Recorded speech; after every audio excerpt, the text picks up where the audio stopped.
தமிழ்நாட்டிற்கு எவ்வளவு ரூபாய் வரி பணத்தை மத்திய அரசு திருப்பிக் கொடுத்துள்ளது என்பது தொடர்பான வெள்ளை அறிக்கை வெளியிட வேண்டும் என்று தமிழ்நாடு காங்கிரஸ் கமிட்டி தலைவர் செல்வ பெருந்தகை வலியுறுத்தியுள்ளார். சென்னை தலைமைச் செயலகத்தில் செல்வ பெருந்தகை செய்தியாளர்களை சந்தித்தார். அப்போது பேசிய அவர், சாதி, மதம், இனம், இடம் ஆகியவற்றின் அடிப்படையில் மத்திய பாஜக அரசு மக்களை பிரித்து பார்ப்பதாக கூறினார்.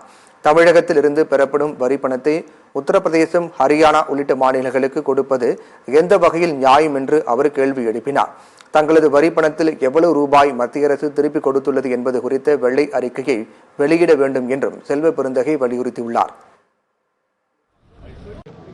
நிர்மலா சீதாராமன் இன்று என்ன பாராபட்சம் இருக்கிறது என்று கேட்டிருக்கிறார். பாராபட்சம் பார்ப்பதுதான் பிஜேபியுடைய வேலை.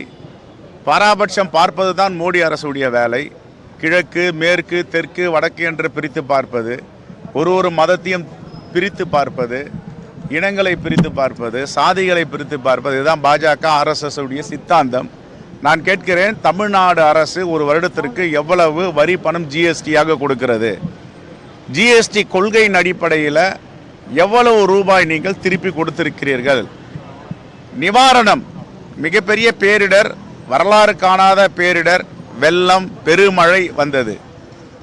இந்த பெருமழை வெள்ளம் வந்த பொழுது 100 ஆண்டுகளுக்கு மேலாக இப்படிப்பட்ட ஒரு மழையை பார்த்ததில்லை. இந்த பெருமழை, காற்றாற்று வெள்ளம், சீரழிவு, பேரிடருக்கு ஒன்றிய அரசு எவ்வளவு கொடுத்திருக்கிறது?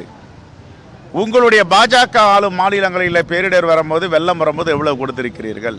இதை பேரிடராக அறிவிக்க வேண்டும் என்று சொன்னால் ஏன் அறிவிக்கவில்லை? தமிழ்நாட்டு மக்கள் உழைத்து இரத்தமும் வேர்வையும் சிந்தி வரியாக பணம் கொடுக்கிறார்கள். ஜிஎஸ்டியாக நாங்கள் ஒன்றிய அரசுக்கு கொடுக்கிறோம். எங்களுடைய தமிழ்நாட்டு மக்களுடைய பங்களிப்பு இருக்கிறது. தமிழ்நாட்டு அரசுக்கு எவ்வளவு ரூபாய் திருப்பி கொடுத்திருக்கிறீர்கள் என்பதை வெள்ளை அறிக்கை கொடுக்க வேண்டும். வெள்ளை அறிக்கை கொடுத்த பிறகு நாம் இதை வாதம் செய்யலாம். எங்களுடைய வரிப்பணத்தை, தமிழ்நாட்டு மக்களுடைய வரிப்பணத்தை எடுத்து உத்தரப்பிரதேசத்திற்கு கொடுக்கிறீர்கள்.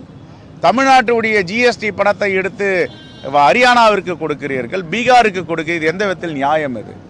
ஆகவே வருகின்ற பாராளுமன்ற தேர்தலில் தமிழ்நாட்டு மக்கள் பிஜேபியை எப்படி கையாள முடியுமோ படுதோல்வி அடைய செய்வார்கள்.